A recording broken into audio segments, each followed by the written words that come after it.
آپ کی تعلیمی کامیابی اور آپ کی تربیتی مقاصد کا حصول جن چند چیزوں کے اختیار میں ہے، ان میں سے سب سے پہلا ضابطہ نظم ہے۔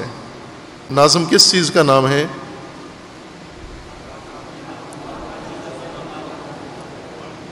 ہر چیز اپنے مقام پر اور ہر کام اپنے وقت پر، یہ نظم ہے۔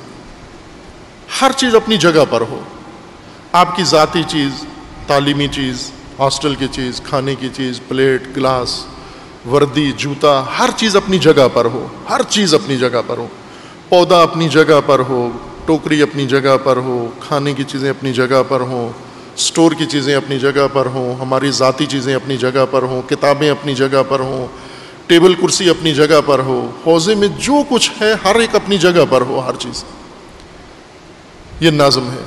وردی آپ کے تن پہ ہو، جو ڈسپلن ہے، کتاب آپ کے ہاتھ میں ہو، بیگ اپنی جگہ پر ہو، الماری اپنی، یہ آسان ترین کام ہے، ہر چیز اپنی جگہ پر رکھنا، اس میں کیا پہاڑ ہے یہ۔ دوسرا، ہر کام اپنے وقت پر ہو، اٹھنا، جاگنا، سونا، بیٹھنا، کھانا، پینا، آنا جانا اپنے وقت کے اوپر ہو۔ گھڑی کی طرح ہوں آپ، گھڑی بن جائیں، ساعت، کہ جس طرح گھڑی میں دیکھیں تو پتہ چل جاتا ہے یہ وقت بجا ہے، آپ کو دیکھ کر بھی پتہ چل جائے یہ اتنے بجے اب یہ وقت بجا ہے، کیونکہ یہ کام کر رہے ہیں اب۔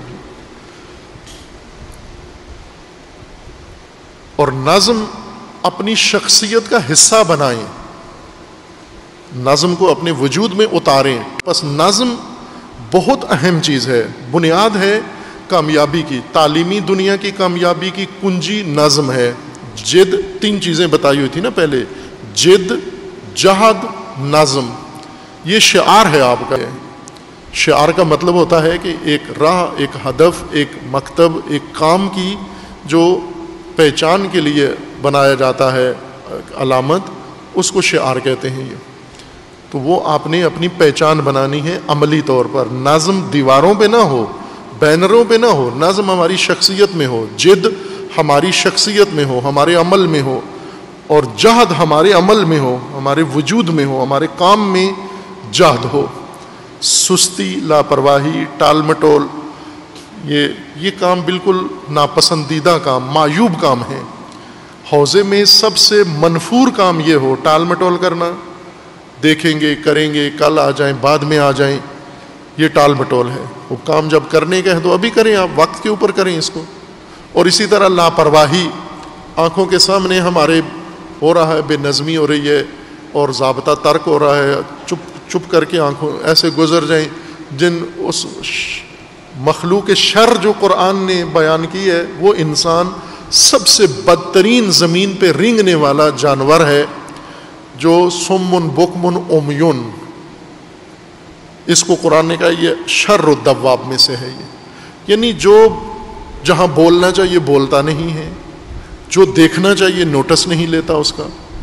سمن بکمن امیون، امیون اندھا ہے، نابینا ہو، آپ گزر رہے ہو، آپ دیکھ رہے ہو کوئی غلط ہو رہا ہے کام، تو اندھوں کی طرح کیوں گزر رہے ہو؟ اس کا نوٹس لو، اس کو ٹوکو، اس کو روکو، اس چیز کو، نقصان کو دور کرو، برطرف کرو، بے نظمی اس کے سدباب کرو۔ اندھا پن نہ ہو، گونگے بہرے بن کر حوضے میں نہ رہیں آپ۔ ناطق، فعال، آگاہ، بابصیرت، ہوشیار، خبردار، بیدار، یہ آپ کی حالت ہونی چاہیے۔ چوبند، آپ قومی حالات پر الگ سے بحث کریں گے، بتاؤں گا میں آپ کو کہ آپ کا فریضہ دوسروں سے زیادہ ہے قومی حالات کی وجہ سے۔